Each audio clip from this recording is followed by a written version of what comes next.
Okay, so we're back from break, and we're still recording, and Scott will talk about main thread scheduling APIs.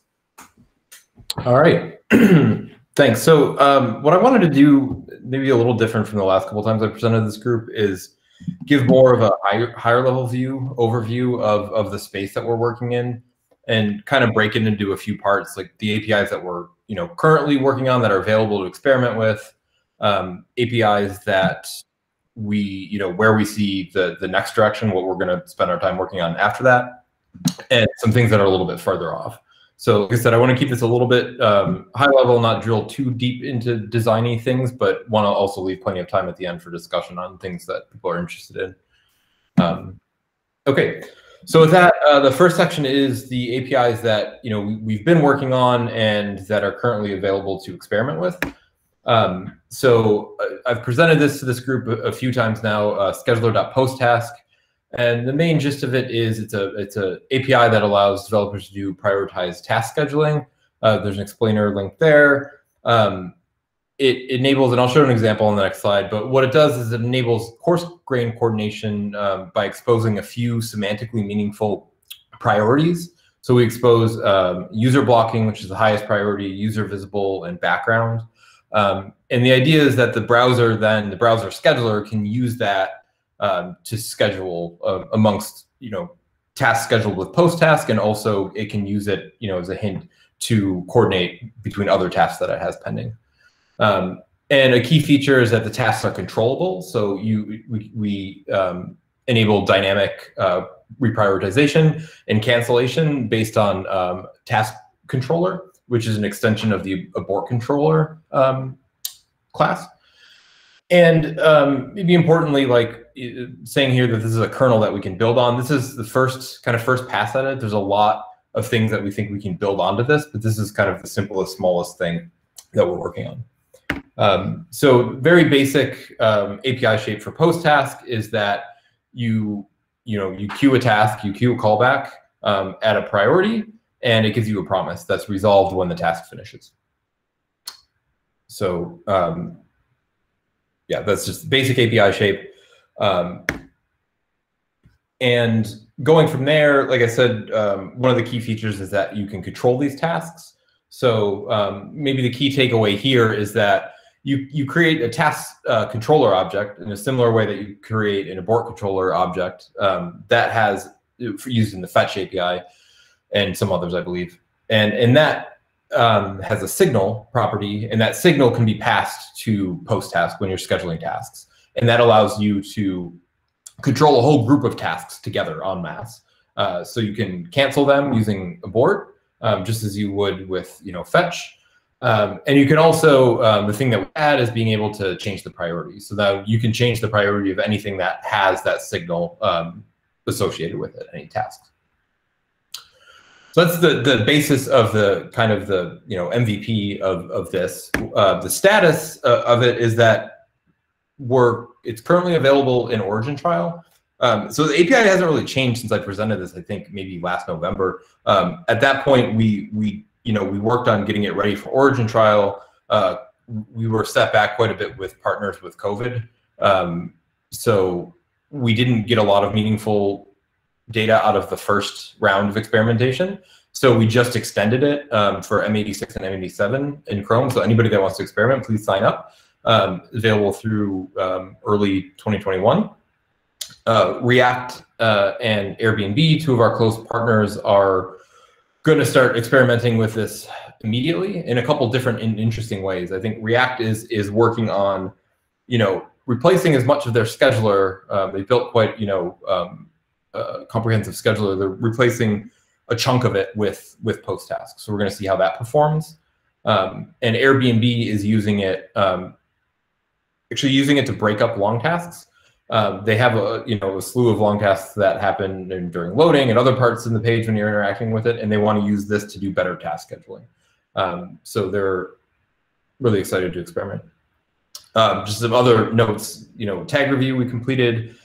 There's still a number of open questions around ordering guarantees that we're going to provide.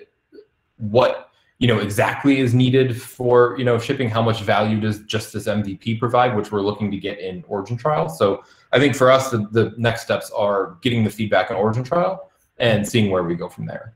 So that's about it for post-task. So a follow-up to that is signal inheritance. So as I mentioned, the signal is this object that you can pass to, associate with a group of tasks. And one common thing that comes up is that folks want to be able to inherit that signal, to do priority inheritance.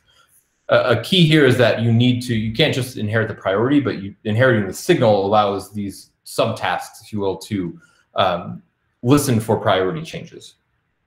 So we've built an API, scheduler.currentTaskSignal, that allows, enables developers to read the context of the current task. And I'll show an example of this on this next page here.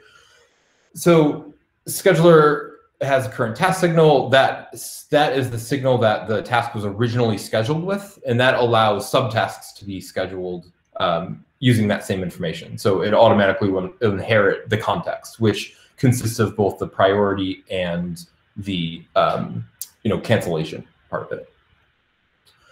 A key feature of this is that it's inheritable across async boundaries. So like in this example here, we have a task that is scheduled with post task with some signal, and we can pass that signal to other post tasks, right? And it's reading it across a couple async boundaries. I mean, it doesn't look like it, it's an async function, so it looks synchronous, but we're actually saving and restoring that signal across promise boundaries, which is really kind of the killer feature of this and the thing that's oft requested. The alternative here is that the developer would have to track that signal manually and pass it to whatever functions that it wants to. So just a note about the status here.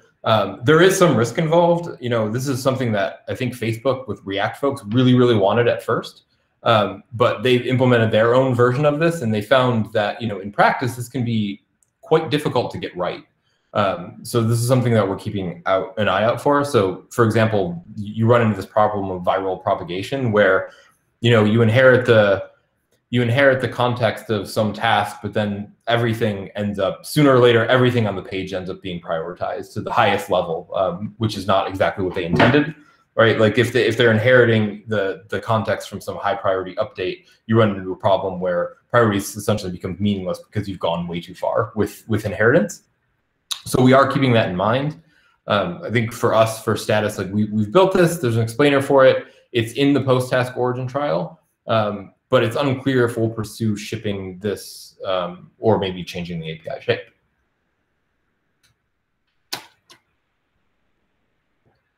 So that's, is there any questions on those couple APIs that we have available for experimentation before I move into some other stuff we're working on? All right. Wait, there was a hand raised. So let me.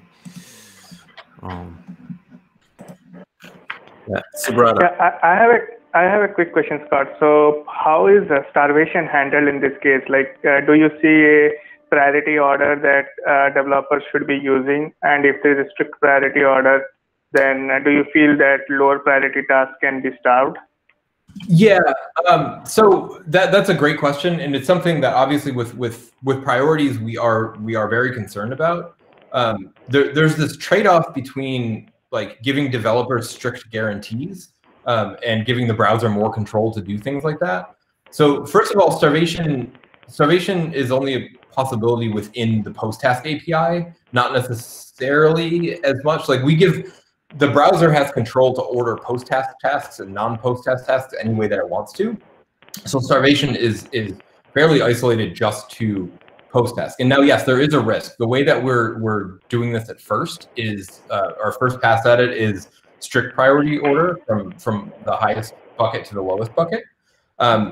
that's one of the things we want to look out for in origin trial and get feedback from developers as to whether or not that's a problem. Like are things, and we have metrics implemented that we're going to measure this through origin trial to understand how long the lower priority work is waiting. So I think that's something that we can fix in a number of ways if it does become a problem, but it's something that we're going to essentially keep an eye out for and, you know, figure out what to do when we see the extent of it.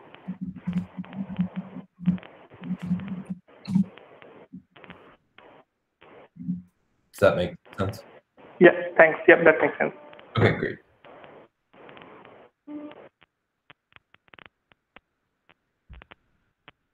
Okay, so I'll move on to some things that we're working on now. Now these are this is kind of where our team's current direction is, and some of this has been fallout from we've presented the API to a number of groups and have a number of partners that we're working on, and some of the things that we've heard and I've identified as being a couple of the more important points.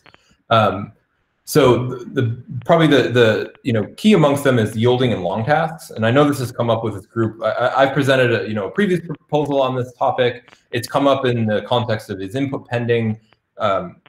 Essentially, you have a long task and you've determined by some method that now is a good time to yield, either because you've run for some amount of time and think an animation is pending, or you determine that is input pending, or you just want to be a good citizen and yield after some amount of time. So the current state of the art here is that you schedule some sort of continuation task with a set timeout or a post message, depending on which kind of scheduling API you're using.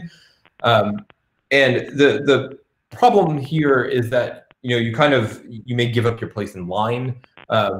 Is one problem. So there's a performance penalty that you pay if you're yielding that some folks are worried about. Also, it's just not the most ergonomic way to do this, to reschedule a continuation, and we're wondering if we can do better. Like our goal, primarily there's two. One is to enable and encourage yielding. We want to encourage developers to break up long tasks by giving them some sort of ergonomic API. And also we want to reduce the performance penalty that you pay for yielding, or at least experiment and see how much better we can do, i.e. let apps regain control more quickly after yielding. Secondary to that, I think, is this thing that's come up a couple times with this group, which is yield to certain things, right? There's like, if is input pending is true and you want to yield to something specifically, really isn't our primary goal right now, but I think it's something that we can consider in the API maybe in a later time. But right now, this has come up a bit through partner feedback, which has been kind of interesting. Like I think we've learned from partners just experimenting with the post task API that yield and post task goes hand in hand, right? Like I'm posting this task. One option is to just post many subtasks, but it's not as natural for developers to do when they have one longer task that they want to insert yield points into. So previously we had a proposal for a yield API, very broad, like scheduler.yield, it returns a promise, and you can await that. And the browser would do other work and then reschedule or fulfill the promise when the after the yield had finished. We're interested in exploring, and this is still all very high level at this point, and we don't have a great proposal for this, but we're interested in narrowing the scope a little bit, potentially just to post task. There's some things that we may want to punt on for now around yielding, such as like what happens if you yield in Raft, or what happens if you yield in event handlers and things like that. And we think, it's possible to maybe scope this a little bit more narrowly just to post task as we're working on a dedicated post task API. And I think that may actually open up a few options for us that we're kind of excited about. So one option that we're going to be exploring is whether or not we can integrate generator functions with post task. So I'm sure folks here are aware of generators, have yield syntax, right? So you can yield inside of a generator, which returns, control back to the calling point. So we could instrument, or we could make post task understand generators is one option that we have here, rather than using this whole separate yield API. If you post task a generator function, we could turn that into a yield function.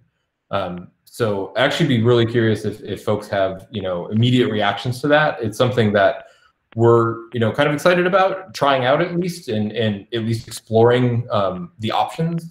Kind of the next steps for us anyways are to try to write this up and compare various options, and then maybe take this back to this group. But if anybody has immediate reactions to that, I'd be happy to hear it. I mean, one immediate reaction that comes to mind is this reminds me of like the spawn pattern, where you pass a generator that yields promises, and before asyncs and awaits were available, it made it very convenient to work with promise-based APIs. I think async and await is still polyfill or transpiled to generators, if I'm not mistaken.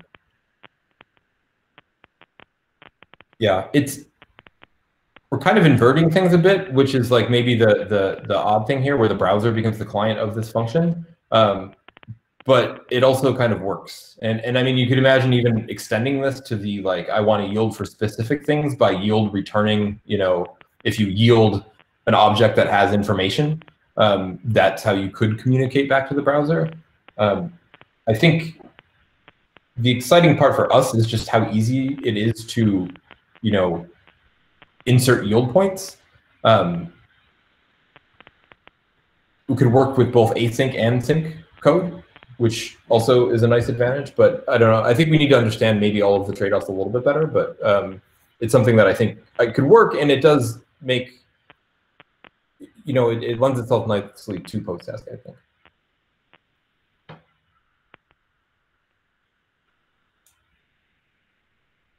Cool. So right. So anyways, yeah, yield is kind of high on the list, and something that like we may want to think about even in V1 of post task. I think we'll learn a little bit more from Origin Trial, but we'll be exploring this soon.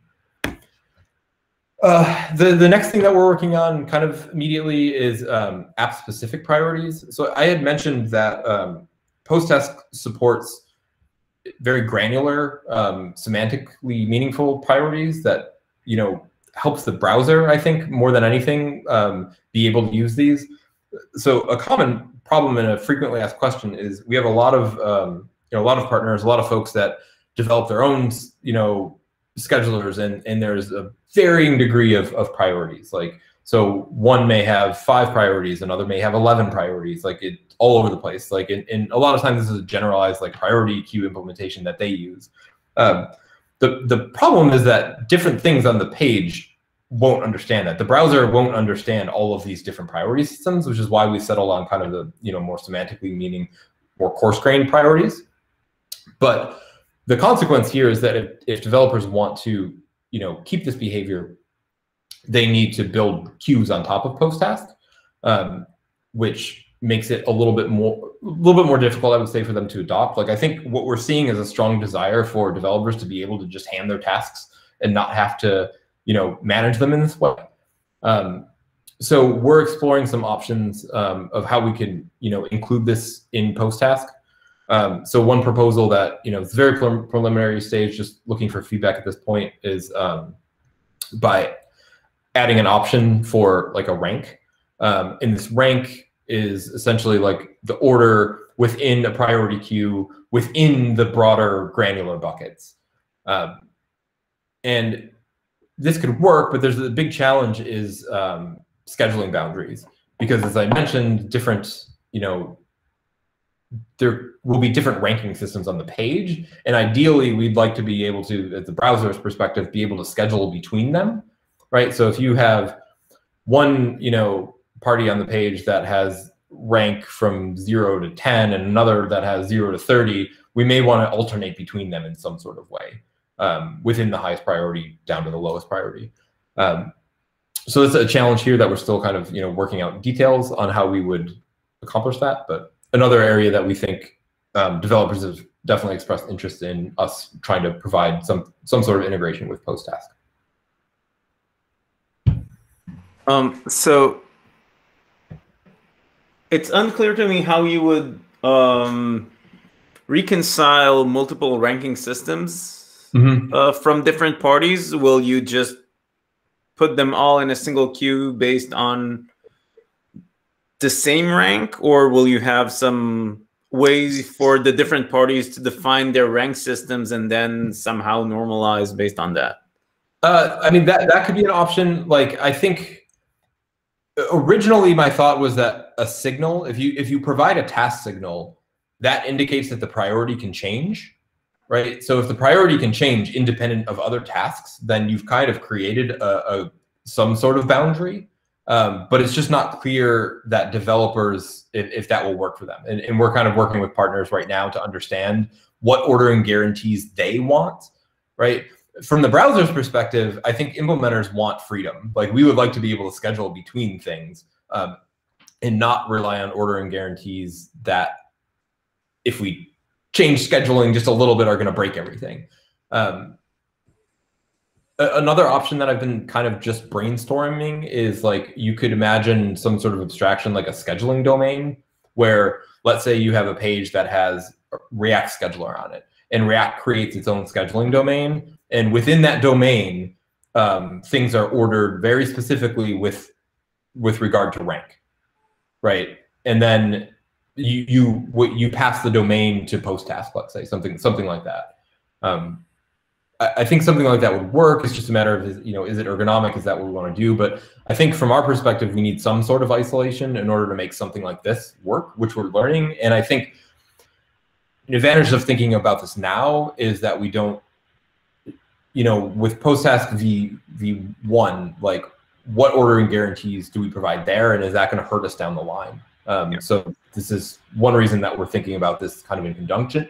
And this ties a bit into the third-party thing that I'll mention on the next slide, is that with third-party script, you kind of want some sort of isolation there as well, so that you can, maybe lower the priority of things that are in some domain. So I do feel like some sort of concept around declaring a domain, or either declaring a domain for yourself or for another thing, might work here to give the browser that sort of separation it needs to be able to freely schedule between things. And okay, and if you, and otherwise, if you don't declare a domain, you're thinking of maybe just relying on the signal and then making sure, like, the different signals have different ranking queues or something along those lines. You either rely on the signal or it is, I mean, I think we still want some sort of separation. So,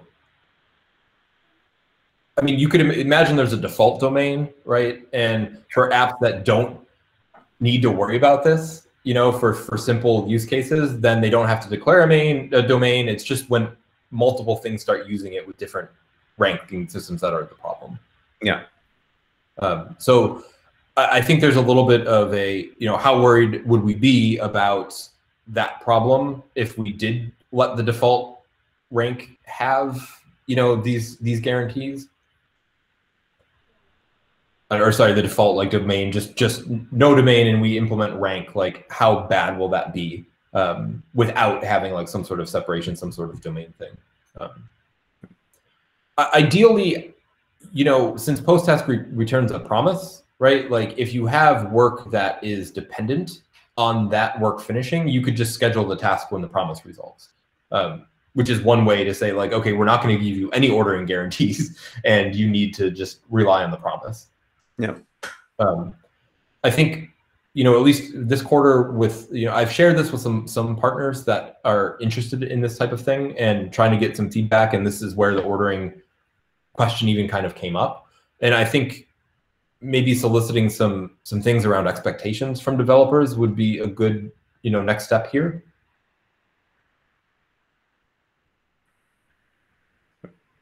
Cool. Makes sense. Okay. Okay, so moving on. So third-party script, I mentioned this a little bit just before this. So our goal here is that we want to give developers some sort of control over when third-party stuff runs on the main thread. As Cliff was saying in his talk, like, this is something that we've heard a lot as well, that, like, third-party makes my site slow. So our first step here, before we do any sort of proposal or anything, is okay, what does that mean exactly? So we've been building some sample apps, some demo sites, and collecting traces, looking at metrics to try to understand a couple things. One, primarily what is being done on the main thread by these third-party libraries, and what sort of control might we have in, what's the benefit if we were to, let's say, deprioritize that work? If we could shift that to the end, past first-party stuff, does that help? Will that make a difference? Do we need to delay it for some amount of time? Like, how do we kind of get this out of the way, and what sort of impact is it having? So this is still all very, it's very early, very nascent in the process here. I'll put this in after the fact. I did, kind of come up with like a straw person proposal for something around this space, which is very similar to the domain idea that I was just kind of talking about. This problem comes up with post task as well, right? Like if a third-party library starts using post task highest priority all of the time, like how do we prevent that from happening, or how do we mitigate that if that does become a problem? If that work truly isn't the highest priority, what can we do? And we think it's possible, like if you can declare some sort of domain or some sort of like boundary, which could be the script that you're importing, and if you're able to associate that with work that's being scheduled, then you do have a chance of controlling some of that work. So that's kind of the direction that we're thinking here. Iframes, of course, also provide another boundary, and when they're for iframes that our same process, then there may be some work that we can do here if we get some information from the web author as far as what the importance is of the iframe. So I think there's definitely some stuff that we can do here. And first steps are probably to look at this a little bit, understand the data, and then bring it to this group too, and see what folks think of it.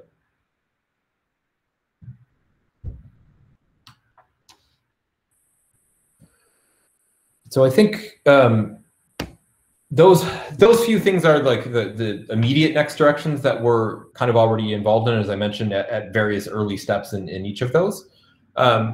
And the space is very broad and interconnected, and there's a whole bunch of other stuff that pops up on our radar all the time. So I'm just going to kind of maybe quickly go through what some of those things are and what we're thinking, and see if any of it resonates with folks. So one natural extension of post task is that extending it to not just tasks that developers are posting themselves, but to other asynchronous things that they don't have as much control over, such as I/O. So a couple of probably the most important things I think that have come up so far are IndexedDB and network resources. IndexedDB, I will say we ran an experiment recently, just a internal scheduling change where we prioritized all IndexedDB transactions, just to see if is that something that's safe to do. Maybe we don't need to have anything that's web exposed. And what we learned, I think, is that it has the potential to really make some improvements on sites that are heavily rely on this. So Docs is who we were working with to get data on this. But it's also really unclear what the impact is in general. And it seems like something that could make sense to expose. If we can expose the task signal object to other things as well, there's some other things that might actually pop out that are really interesting as well. You can imagine maybe even querying this signal to understand whether or not the transaction is ready or a fetch is completed, something like that. So this is something that we're not actively working on right now, but we are hearing from folks that these are important issues. This comes up over and over again with network resources, not just for fetch, which although fetch is a really good candidate because it already supports an abort signal. You can imagine if we pass it a task signal, we can make that understand the importance of the priority on the main thread. But we also get a lot of feedback from folks that we really wish we had control over ordering of things when they hit the main thread. Like they have some degree of control using async and defer on their scripts, loading them at various times to get things to kind of load in the right order, but it is a pain point for multiple folks that they feel like they could use a bit more control over how these things are ordered on the main thread, especially during loading. So I don't really have any answers or any like thoughts on API proposals here, but it seems like something that we may be able to extend, you know, the notion of the task signal or something to.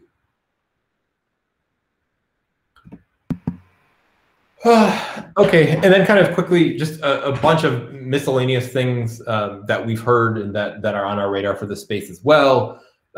Some folks, especially from different various frameworks, are interested in extending post-task to microtasks. Like they really like the API shape and think it's ergonomic and would like it, but they do some scheduling of tasks that have to happen within the context of the current task.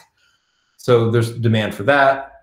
There's demand for after task callbacks. So like some folks really want to either do something or measure the overall task length, but it's really hard to do that. Like you don't know when all of the microtasks have finished. So AMP, for instance, has this glorious hack where they queue like 20 microtasks in order to try to get to the end of the microtask queue, something like that.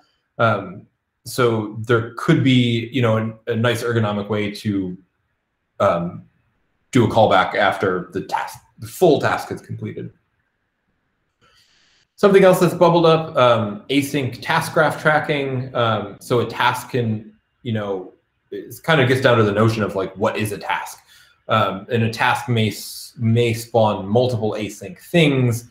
And this kind of creates this task graph, and folks would find it useful to do bookkeeping or measurement for testing harnesses if we were able to, you know, give them some information about that graph, specifically when the entire thing has resolved.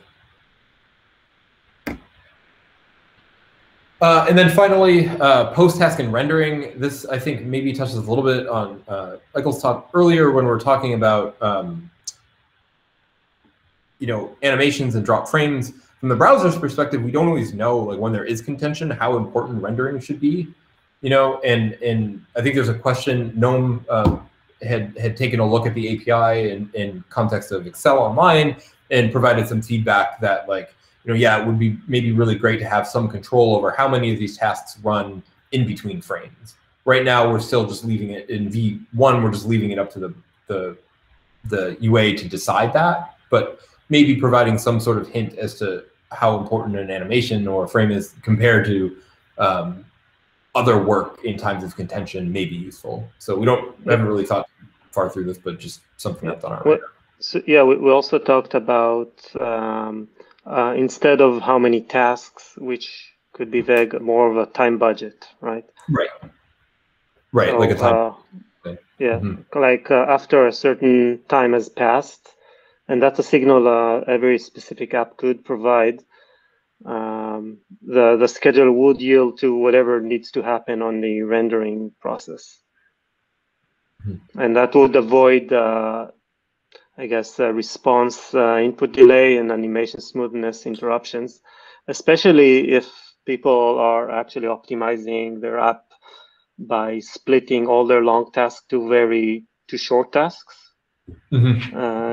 Which could lead to starvation, because a lot of short tasks could accumulate and never yield or rarely yield to the rendering thread. And I was able to reproduce this with the current implementation of the scheduling API by using very short tasks of like 10 milliseconds and easily accidentally blocking the render process for over 300 milliseconds every time, which would lead to bad interactivity.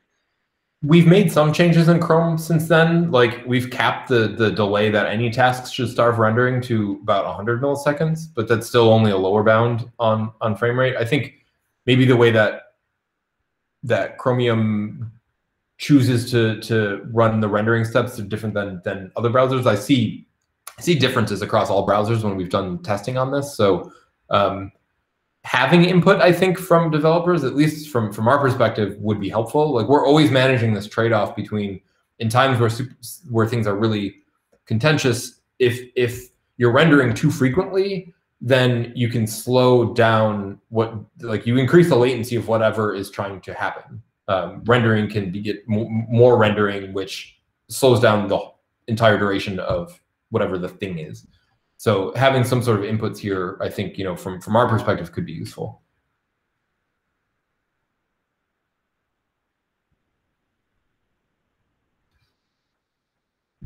So yeah, I think for me, that's all I had. There's some links here at the end for explainers and proposals and things that we have kind of going on. So happy to take any feedback, questions that folks have.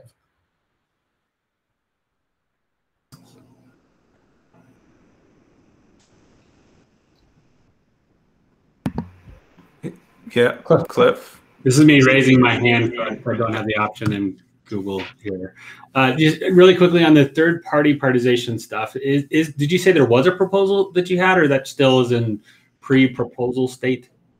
I brainstormed a thing sometime last year. I think it's not a formal proposal. It's more of a here's a thing that I think could work, especially for the post-test case. But right now we want to look at the space a bit more holistically and see that proposal or something in that line, will that work in general, or is this only attacking a small part of the problem? Okay. So I will update these slides with that proposal.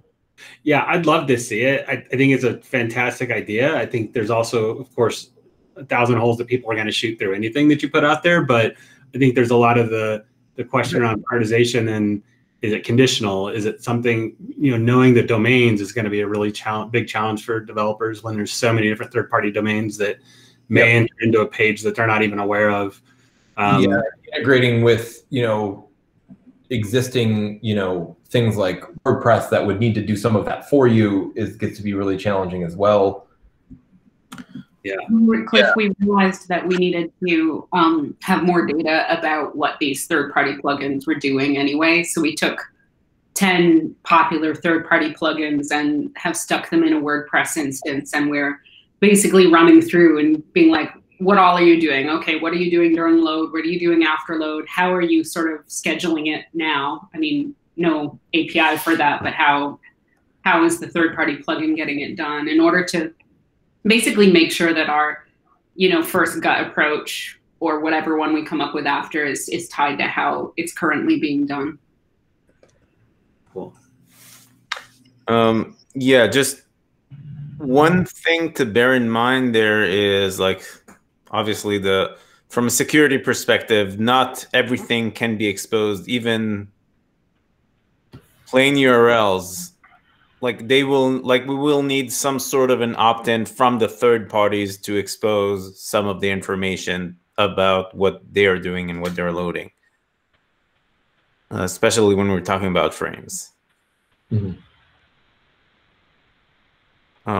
But yeah, it somewhat ties back to Nick's proposal about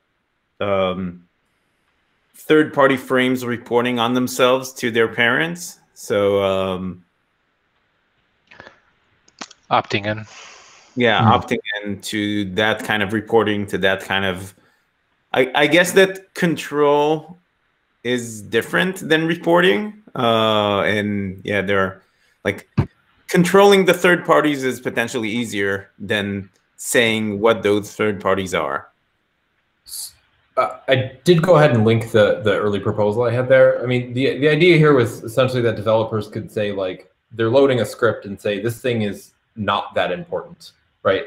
Please deprioritize its async work, and maybe that can propagate through to frames it creates and blah blah blah down the line. That's kind of the rough idea. Yeah, propagation down seems significantly easier than surfacing what the third parties are doing up. Unless they're opting in.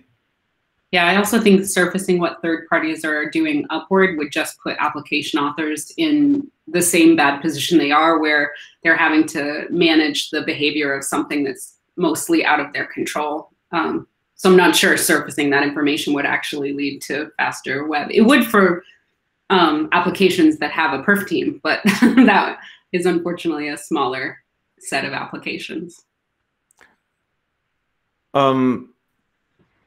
Theoretically, unless, for example, RUM providers can, make that surfacing actionable.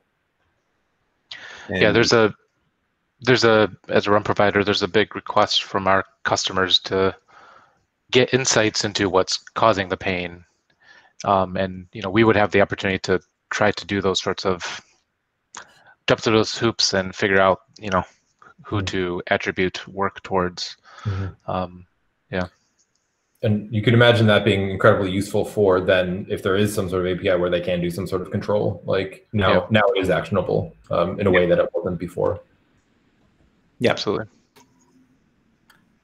Well, it sounds like we should keep thinking about how to surface that information and maybe even do a preliminary chat with some security folks to see what's possible. How does that sound? Sounds good to me.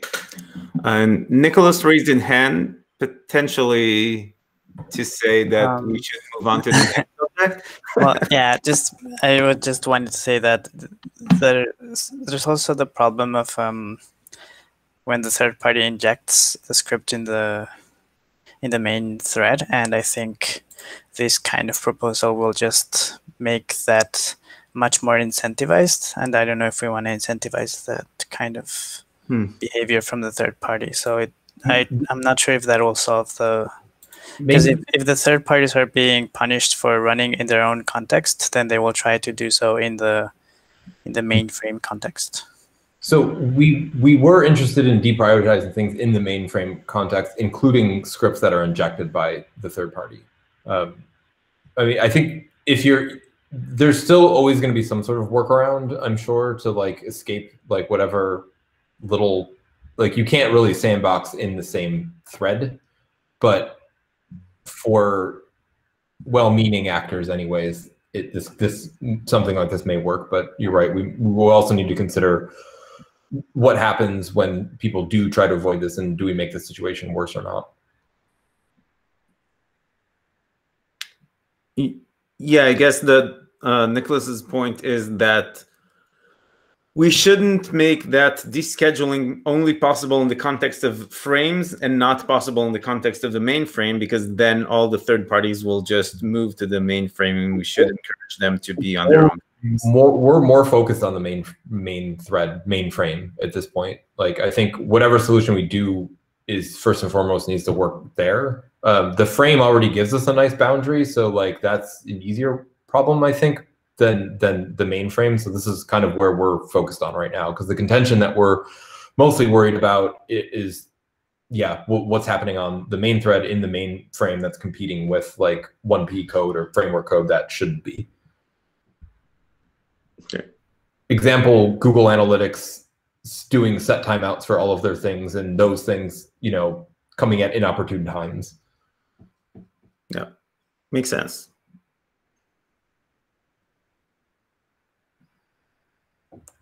Cool. So shall we move on to next subject?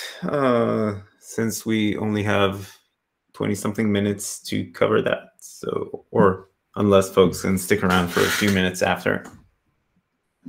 But yeah, maybe you should move on. Nicholas, do you want to present? Sure.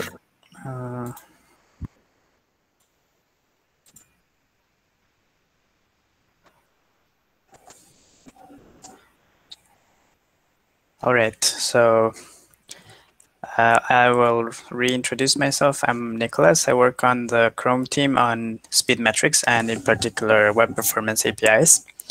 And today I want to talk about event timing and how we would like to handle interactions.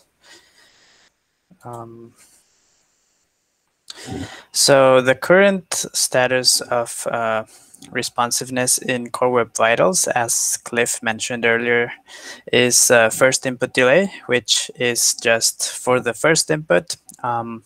What is the time between when the event timestamp occurred, so the user interacted with the page, and when it begins to be handled by the browser. And here, I guess it's important to remark that it begins and not when it ends. So like just when it's about to be handled. So there's, of course, many problems with this metric in terms of the completeness of the metric. The first problem is that it does not capture the end-to-end latency of the user interaction, because it only captures from when it began to when it started being processed by the user agent. And the second problem is that it only measures the very first user interaction. So that is in particular bad for example, single-page apps, where the initial page load is only one, and then it can happen, like you can have many user interactions after that. But it can also be a problem for any page load, where you just look at the first interaction and then the metric disregards the rest. So I wanted to show a diagram that the Chrome Speed Metrics team did, where it kind of shows some of the points in time regarding a user interaction. So at the left, it's basically when the user interacted with the page. After that, there are some blocking tasks in purple. At some point, the renderer may receive the input event, meaning the JavaScript process may be made aware of the input event. And later on in green, it starts handling the input event. So that's when it runs the event handlers for that event. After they are run, there may be a frame presented to the screen as a result of those event handlers. So that is the first yellow star. And the event handlers may have posted some tasks, possibly set timeout or fetch or other work, which is highlighted in red. So this is work that is not in the same task as the event handlers, but it is related to the event handling. So after all those red tasks are completed, we can have the final screen update, which is the result of what the user will consider the end of the interaction, which is when the screen is updated after all those red tasks are completed. So in an ideal world, we would surface the full duration of the event latency. Now, obviously, there comes the problem of how do we measure this second yellow star, right? And for this talk, keep in mind that a lot of this we want to surface to folks like analytics providers. So even though it will be much easier for the developer to know exactly when the event is considered complete, ideally, in order to reach a much greater amount of people, we would determine this from the user agent side. So to that extent, in some ways it requires tracking causality. So basically, the event handlers triggered a set timeout, or maybe they even just wrote something to some obscure scheduler, which then would trigger the task to run, and that task may fetch something, and then after the fetch is completed, then some other task may run. So that all requires tracking causality. I'm not going to dig too deep into that. There is a related talk from Patrick Halls on long tasks, which touches on that subject. Although the tracking is done the reverse way. So here we're trying to track tasks in the future, whereas that talk will be about backtracking. So tracking basically tasks in the past. But I think some of the strategies may be reusable for in this context. For the purpose of this task, I want to focus on the problem of aggregating, which is basically the problem of not just talking about the very first input. So one of the problems with just aggregating is that a single user interaction may trigger multiple events. And by events, I mean like JavaScript events.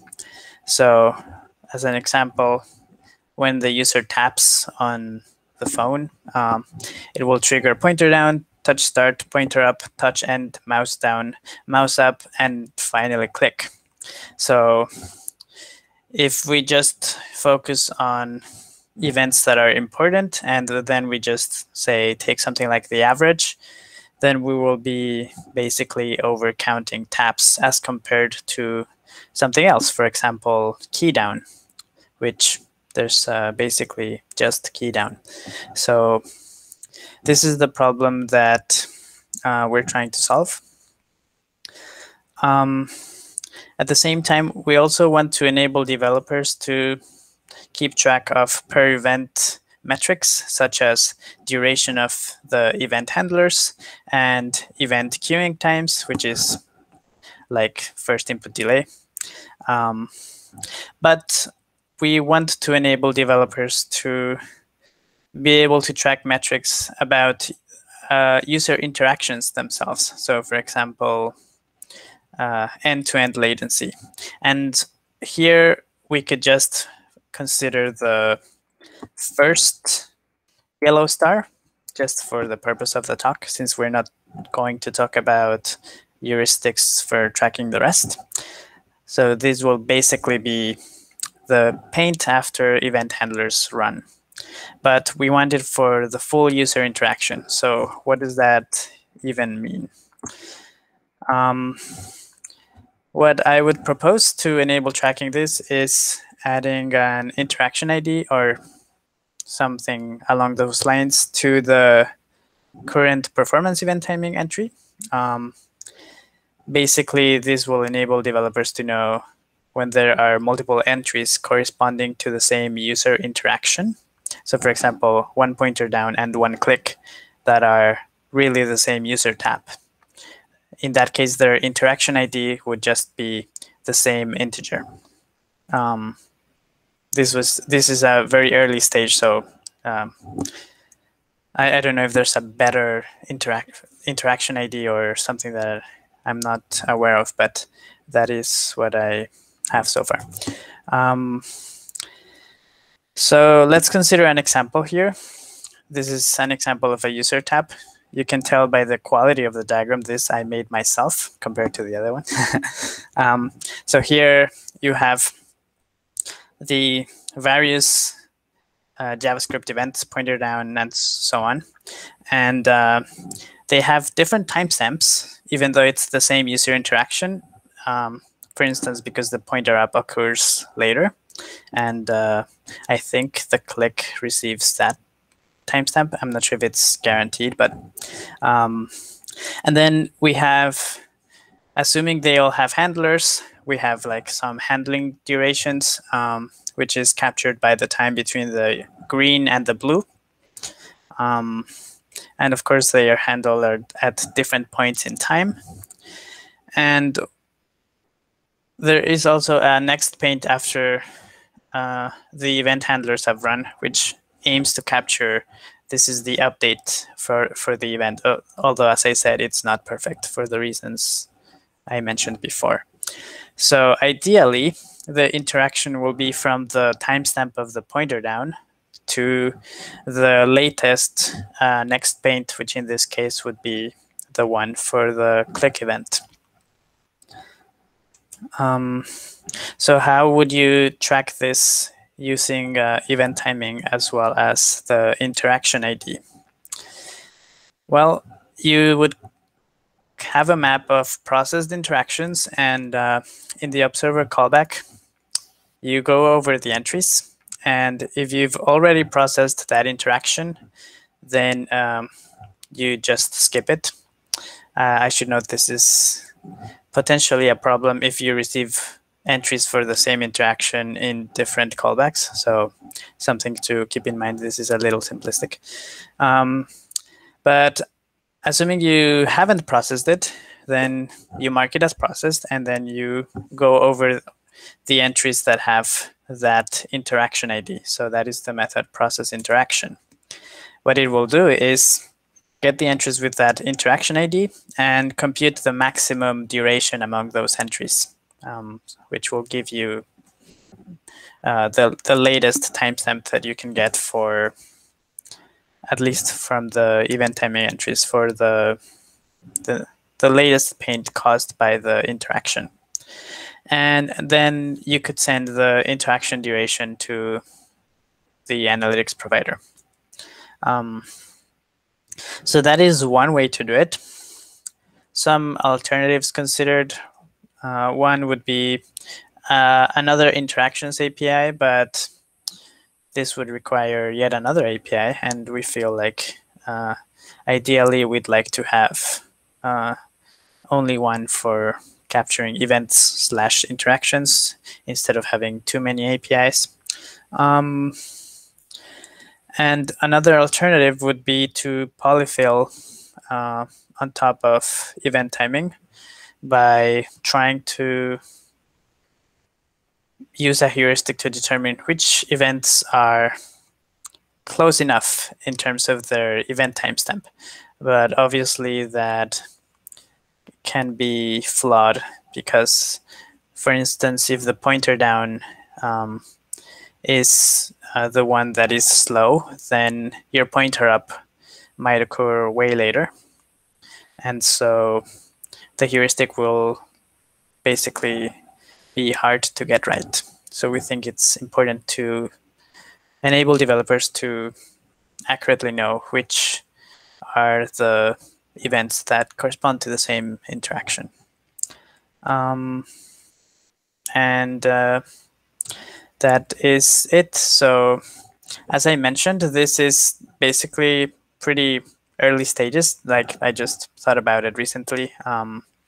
But I wanted to present this so that others are aware of the things we're thinking about in Chrome speed metrics regarding responsiveness, and acknowledge the fact that FID is not an ideal metric, to put it lightly, and present to you the two core issues that we are trying to reason about, which again are trying to measure the end-to-end latency as well as trying to aggregate accurately across user interactions as opposed to raw JavaScript events.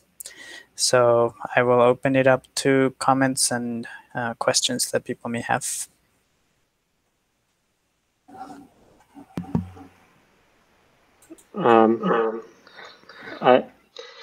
Let me just, so I think it's actually a very important space that requires addressing. I'm more talking about the end-to-end, but definitely the aggregate, solving the aggregate problem is indeed one of the most important things.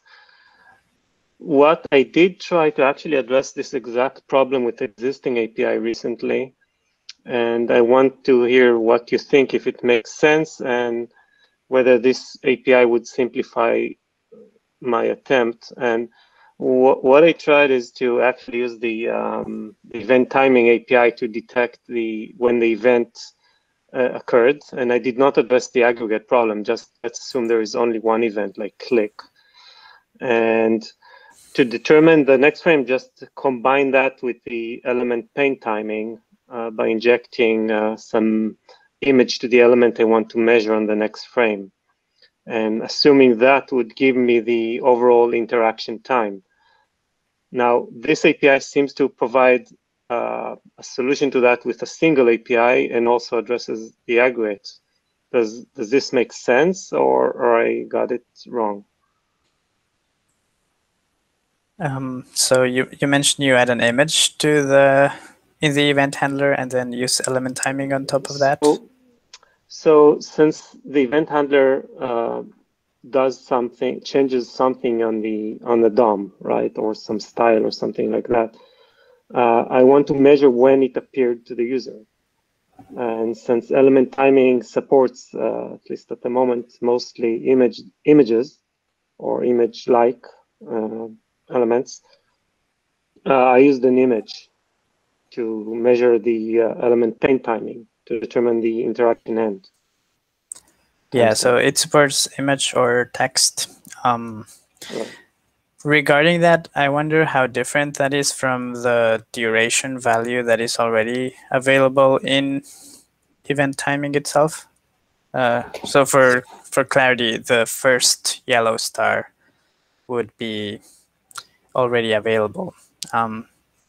It would be the duration attribute that captures from the timestamp to the next frame after the handlers have run. Yeah, well, so did you try looking into that one? No, I haven't. So you're saying using the element timing also addresses that? Which API said? Oh, event the event timing. So it would give me the time to the next frame, you're saying? Right. Oh, I see. Okay. So the problem, I guess, is that it's not guaranteed that my paint would be on the next frame. Like you present here, it could happen after some other tasks, and therefore I wanted to have more explicit control on when I'm injecting the element paint timing. Right. Yes. Yeah. So sorry.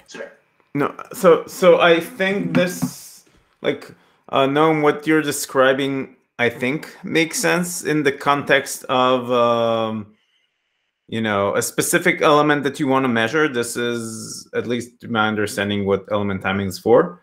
And I think we will talk more about various task tracking that is, you know, that will enable a generic solution for that in the, like, potentially in the context of a long task attribution. But maybe we can bring back the discussion to the coalescing of different events that are related to a single user interaction. Is this something that you ran into? Is this something that you are concerned with? Yeah, it's certainly important to address that as well. I haven't done work on solving that problem, and it seems like an interesting proposal.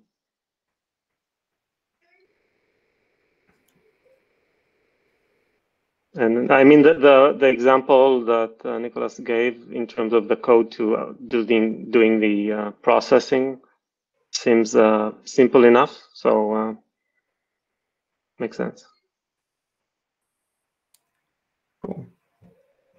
And maybe run providers in the room have opinions about tracking user interaction. I don't know if this is something you're already playing around with, and if so, how will this help you, and how are you solving the problem today?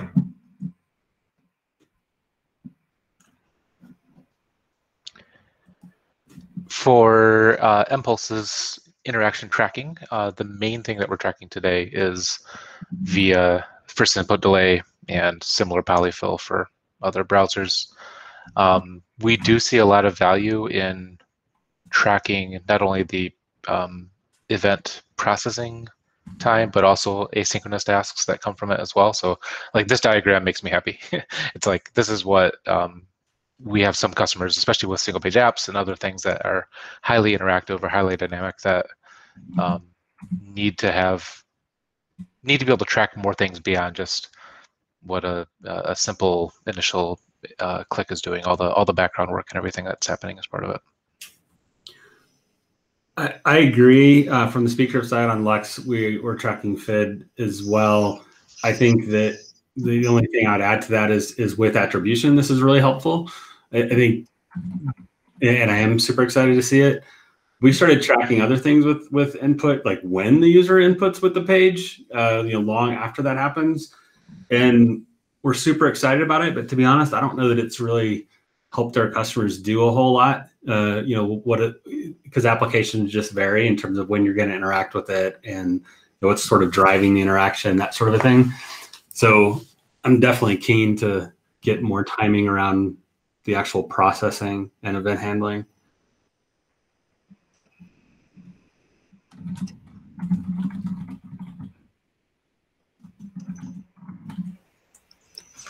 Right.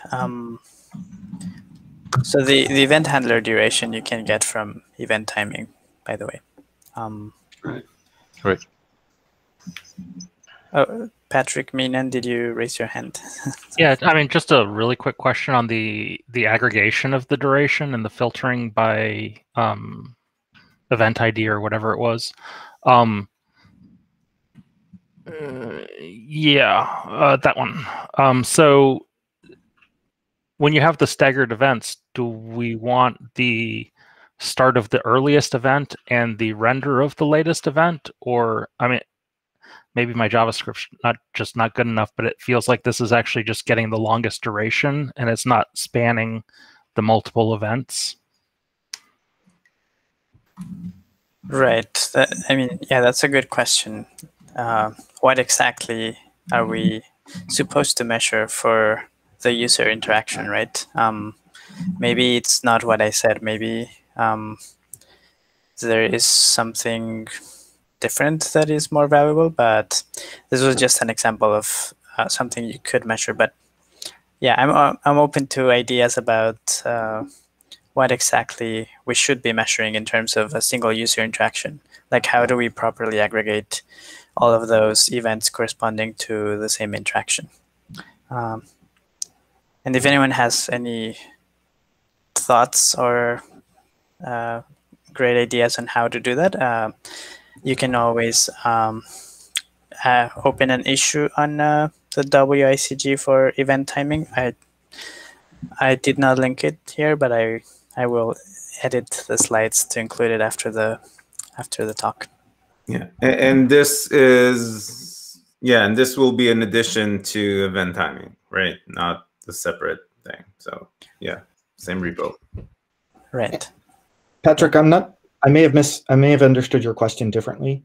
It is indeed the case that you could have different start times for staggered events, especially for things like click handlers that have a synthesized interaction. I guess if you go back like 2 or 3 slides to where you have the staggered events there, where pointer down has a different start time than click, for example, would we want the duration to be the time from the start of pointer down until the rendered frame of click, was what I was sort of asking, where you need the absolute start and the absolute end of the collection of events and get that as the duration? So I think the answer is yes, because if you think of what the user was doing, they started clicking with pointer down, even though the click was only generated, as Michael mentioned, it's synthetic, right? Generated by the browser later.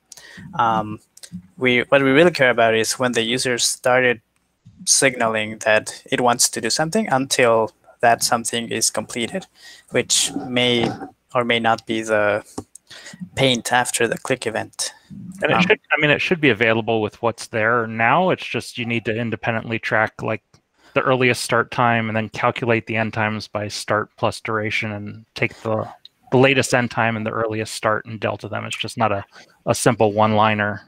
Yeah, maybe I should clarify though that currently we surface events after a certain duration threshold. So that makes tracking the interaction IDs trickier. If we say surfaced all events all the time, then you you would have all the information to do it, but unfortunately that would be too many events. So what we do is we surface the slow ones, and you can modify the threshold, but not set it to 0. So from that perspective, it would be trickier. Like you could potentially come into problems trying to do that manually. You still have the problem that you can't necessarily map from a pointer down event to a click event. The pointer down might not result in a click, and then you could have a click that's produced by something else. And so the ID lets you associate those. It's not 100% clear to me that you want to associate those necessarily. Like, do you want to include the duration that the user held their finger to the screen in your performance metric? Maybe you do in some cases, you probably don't in others. There's probably other use cases for being able to associate those events as well. Right. Yeah, a long tap is unclear in terms of what you would do to measure the performance of that. But at least having the interaction ID would let you know that it was a long tap, because then you can, well, actually, does that let you know? I don't know if there's there's a metric for how long the finger was in the screen. Like, I don't know if the event surfaced that. No idea. So how would this work if you had combinations of events of, let's say, a pointer down bind to a mouse move that can happen maybe in a selection of a range application, right? Right. Because so sorry, I can't hear you. No, I'm just trying to understand how would that work, because a lot of time what you might care is the response to the movement, I guess, right? Right. So would that be a different set of interactions? We'll have different IDs in that case. If we start dragging, so dragging is an example, right? Right.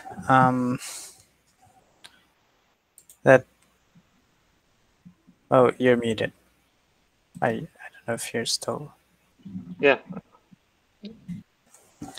Sorry. I mean, yeah, that's a good question.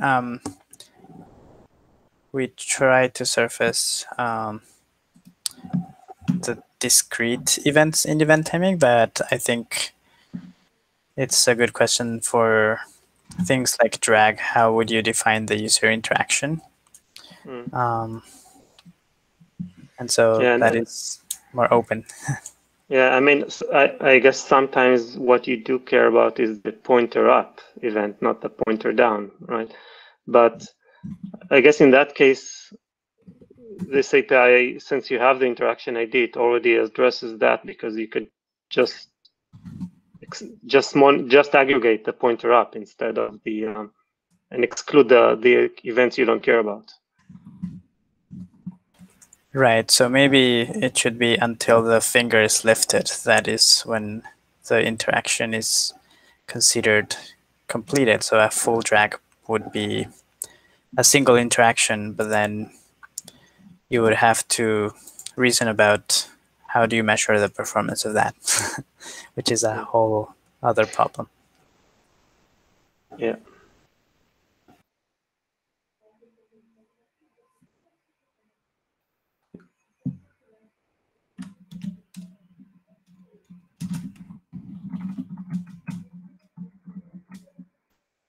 Any other thoughts or questions?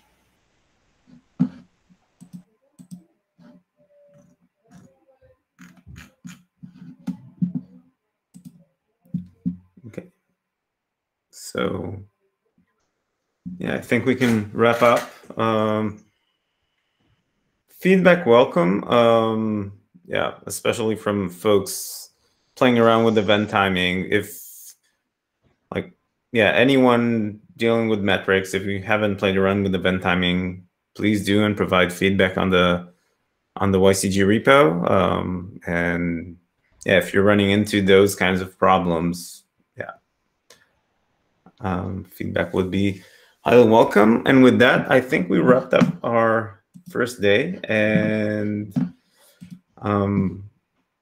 if there's nothing else, we'll see you all tomorrow. All right, bye everyone. Thanks, everyone. Bye. Cheers.